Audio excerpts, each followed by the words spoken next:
va pas mieux, hein? Ouais, regarde, bonne mire.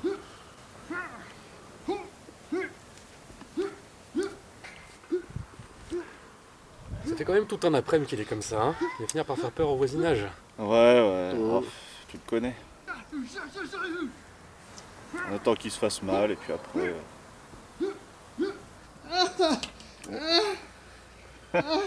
Ah, ça y est. On va l'aider ou... Oh non. Oh.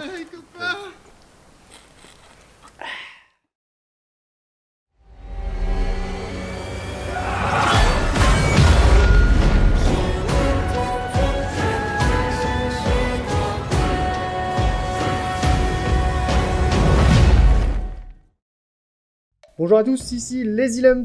Nous nous retrouvons aujourd'hui pour un vidéo test du nouveau jeu de stratégie incontournable, Total War 3 Kingdoms. Vous l'aurez vite compris, pour cet épisode, les petits gars de Creative Assembly ont décidé de mettre le cap sur la Chine et son histoire légendaire des trois royaumes. On se retrouve donc en l'an 220, alors que l'Empire Han se casse la gueule et ne laisse que des miettes de royaumes aux seigneurs locaux. Ces derniers vont gentiment se faire une guerre totale pour avoir le suprématie régionale, se proclamant tour à tour empereur, jusqu'à ce qu'enfin, après 60 ans d'un bordel monstre, la Chine se retrouve unifiée sous la dynastie Jin. Une des nouveautés de cet opus, et non des moindres, va être de pouvoir mener une campagne dite romancée, et scénarisée selon le légendaire roman des Trois Royaumes écrit par Liu Guanzhong d'après l'œuvre de Chen Zhu. Chaque personnage historique devenant alors un véritable héros mythique participant à l'épopée chinoise. Ainsi, Cao Cao, Liu Bei, Guan Yu et les autres sont ici des personnages héroïques à part entière avec des capacités hors du commun et des pouvoirs quasi divins. Il faudra gérer leur équipement avec une dimension RPG indéniable, leurs affinités avec les autres commandants et surtout leur progression par niveau qui débloquera des capacités diverses et variées. Durant la bataille, les héros ont la possibilité de s'affronter en déclenchant des duels chorégraphiques au milieu même de la cohue générale. On se retrouve avec des affrontements épiques à observer tout en gérant sa bataille et ses troupes. En un mot, jouissif. Si vous avez ne serait-ce qu'entendu parler des jeux Dynasty Warrior, ou regardé des films de Kung Fu, vous comprendrez le potentiel de fun qu'une telle petite amélioration du gameplay peut amener. Cela dit, si vous voulez vous passer de cette version, vous aurez tout à fait le loisir de choisir une campagne plus crédible, où vos personnages historiques ne seront plus que les acteurs de l'histoire, et non plus les légendes. Sur la carte de campagne, beaucoup d'améliorations encore. Avec 3 Kingdoms, on est face à un vrai jeu de gestion de civilisation. Chaque ville aura de multiples façons de s'agrandir, avec un choix de bâtiments conséquent, qui orientera vos ressources et votre façon de la gérer. Chaque ville devra être administrée par un homme, que vous nommerez à sa tête un gouverneur. Chaque gouverneur a des effets bénéfiques ou négatifs à gérer et à planifier. Bref, on ne se lance pas là-dedans au petit bonheur la chance, au risque de se prendre très vite une rouste et voir son trésor diminuer jour après jour. D'autant que tous les personnages ont des affinités entre eux.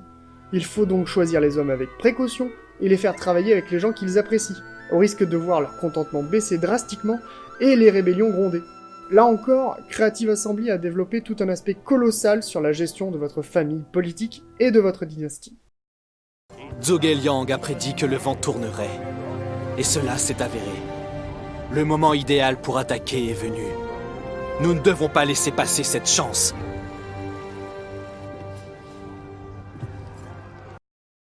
En termes de diplomatie, on retrouve un système un peu brouillon, il faut l'avouer, mais qui reste finalement assez simpliste et globalement efficace. Le jeu d'alliance sera toujours déterminant pour voir votre dynastie l'emporter et ne pas succomber sous les assauts conjugués de tous vos ennemis et des batailles à vous faire grincer des dents de stress. Les batailles d'ailleurs, parlons-en. Sur ce point, Creative Assembly n'a pas changé la formule ni les graphismes qui, même s'ils restent à un haut niveau de détail, commencent à marquer le coup et vieillissent un petit peu. Mais comme on dit, même la Joconde subit les outrages du temps. Chaque armée est dirigée par maximum 3 généraux qui peuvent chacun accueillir 6 régiments en leur sein. À vous de choisir les unités avec soin, et selon aussi les bonus de vos généraux, et de les faire progresser et gagner de l'expérience pour devenir de véritables machines à tuer.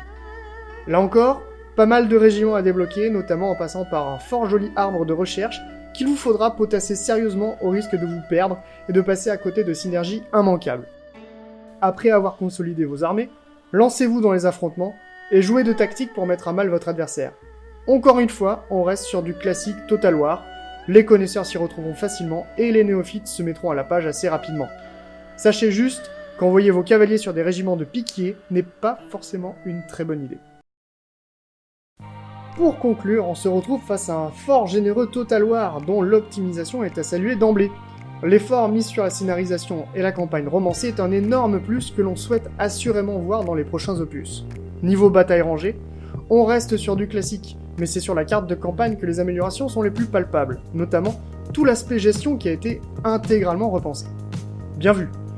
On peut dire que Creative Assembly a su écouter les joueurs et élever sa licence une nouvelle fois au panthéon des jeux de stratégie et de gestion. Avec des affrontements colossaux, des héros mythiques, une histoire innovante et trop peu connue dans nos contrées, on se retrouve face à un très bon jeu qui saura satisfaire les joueurs, et cela, même avec des temps de chargement poussifs, et c'est peu de le dire, et des graphismes qui commencent à vieillir. Bref, c'est un coup de cœur!